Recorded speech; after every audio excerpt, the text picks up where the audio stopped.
So here's our next problem, number 28. Sum from n equals 1 to infinity of square root 1 plus n over 2 plus n. So you got to ask yourself, what kind of series is this like? What if I ignored the 1 and the 2? I'd have square root n over n. That reduces to 1 over square root n, which is 1 over n to the 1/2, which is a p series, and it diverges. So all right, let's sort of look at what the comparison would be then. How does square root of 1 plus n over 2 plus n compare to what I want to compare it to, which is, we'll start by just saying square root n over n, because that's sort of closest in form. Well, I can see that if I add more to the bottom of a fraction than I do to the top, right? I'm adding to the top and bottom of this fraction, but I'm adding more to the bottom than I did to the top. Therefore, this expression is going to be less than this one because I added more to the bottom than the top. Yeah, all right. And then this square root n over n equals 1 over square root n, which is equal 1 over n to the 1/2. All right, and I know that sum from n equals 1 to infinity of 1 over n to the 1/2 diverges because that is a p series with p equals 1/2, which is less than 1, all right? So it diverges. All right, but here's my problem. Do you see my problem? My problem is that my problem series is less than a divergent series. Right? If they just put the 2 in the top and the 1 in the bottom, then I would have that it diverges. But they didn't. So how do I know what's going on here? So one important thing to realize, though, right away is that because our terms a sub n are greater than a b sub n, which diverges, that means there is no conclusion from the comparison test. All right?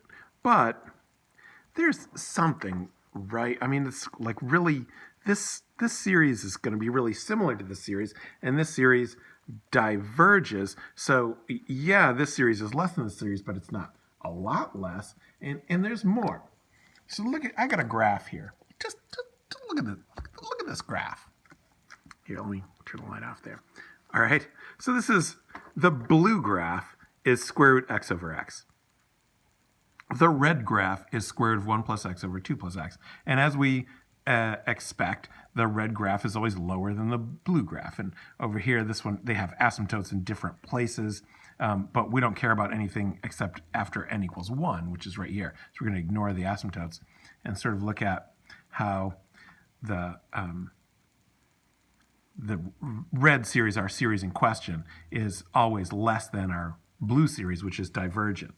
All right, but look, it's not only just less than it is, it's like not only really close, but it's getting closer all the time.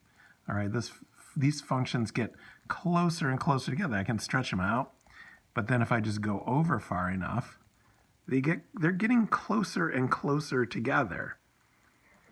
So somehow these two sequences are tied together, even though this sequence is not strictly less than that sequence. All right, but somehow these two sequences are tied together. We expect that since this comparison series diverges, that our test series also diverges. Because these two series are similar. These two series are very similar. So the question is, how similar do two series have to be before they share the property of convergence and divergence?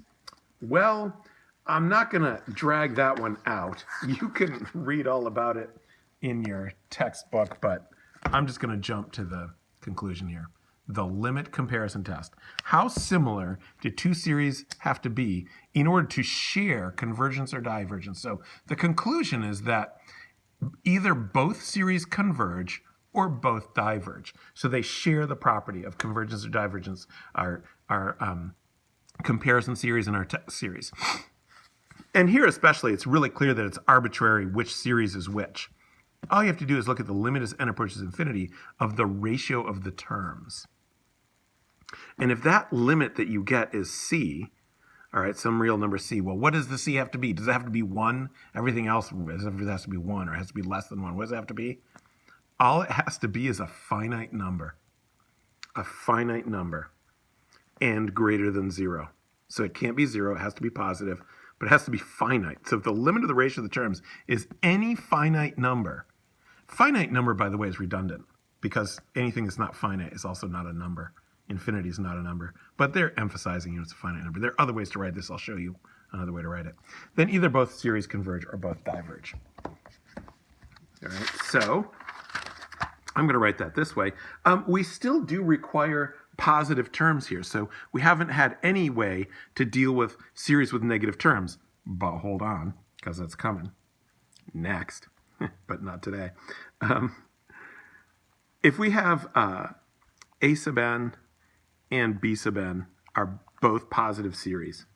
And so one way I can see this is very simply is if limit as n approaches infinity of a sub n over b sub n, and it turns out you can put this ratio either way, is an element of the interval 0 to infinity. So this is a more concise way of saying that the limit has to be any finite number that's greater than 0. Where it's in the interval 0 to infinity, saying the same thing.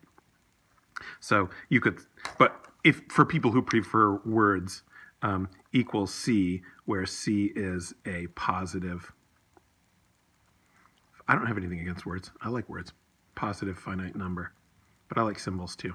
So either way, so you can say the limit is n approaches infinity of a sub n over b sub n is an element of this interval, or is equal to c, where c is a positive finite number.